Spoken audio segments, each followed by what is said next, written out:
Good day, everyone.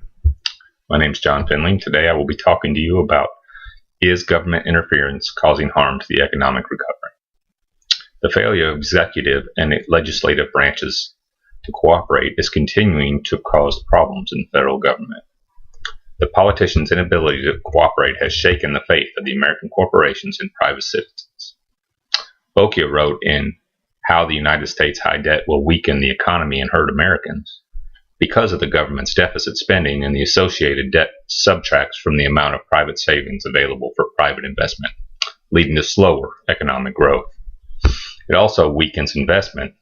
So Bokia goes on to say that inflation reduces the purchasing power of the cash savings of American families, inflicting the most pain on the poor and middle class by eroding the value of their rainy day fund.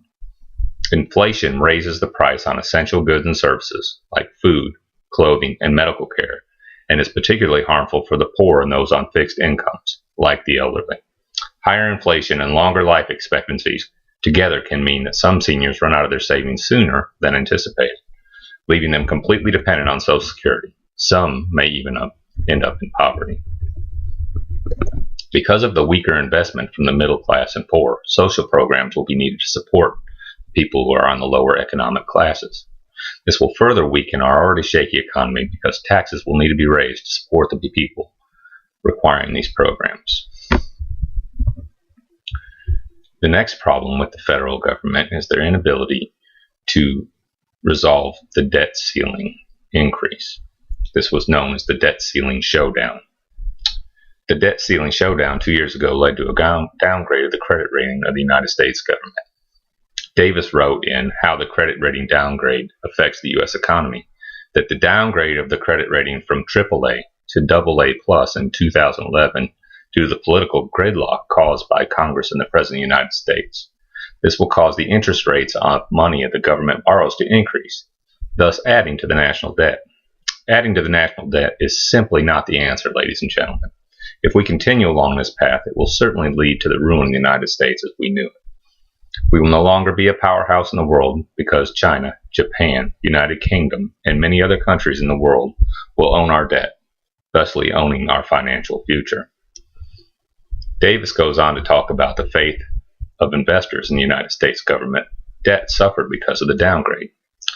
He finishes up with, in the immediate wake of the downgrade, equities and financial markets the world over reacted with sharp declines. In the U.S. alone, billions of dollars in stock market value was wiped out as jittery investors liquidated their holdings while Dow Jones Industrial Average prices fell steadily, almost 700 points throughout the initial selling frenzy. The final point to make is the automatic reduction in government spending, also known as the sequester. Sequestration caused most federal agencies to severely trim their budgets. With the trimming came the need to furlough federal employees to help make up the shortfall in revenue.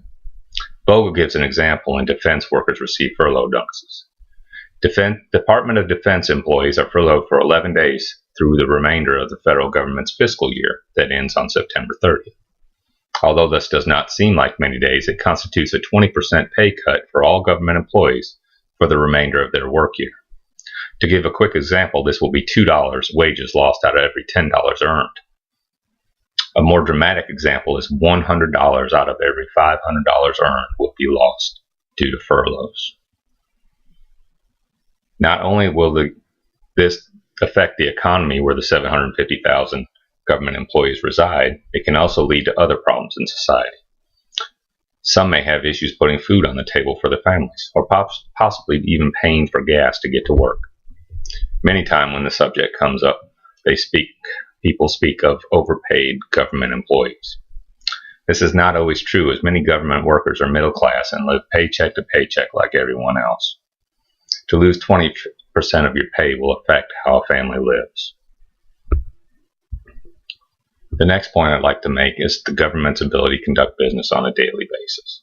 The sequestration caused a 20% reduction in the workforce for the remainder of the fiscal year. The ability to conduct business on a daily basis is affected because that means there's one less day every week where an employee will be available to conduct business. Although this doesn't sound like much, taking 20% of a work week will affect everything from mission-capable fighter jets or warships to the inability to make sure Social Security recipients are paid and their benefits are processed properly. In conclusion, it is important to understand the gravity of the situation facing America. We cannot allow our elected officials to continue to act in an irresponsible manner with our money. The government is supposed to be for the people and by the people.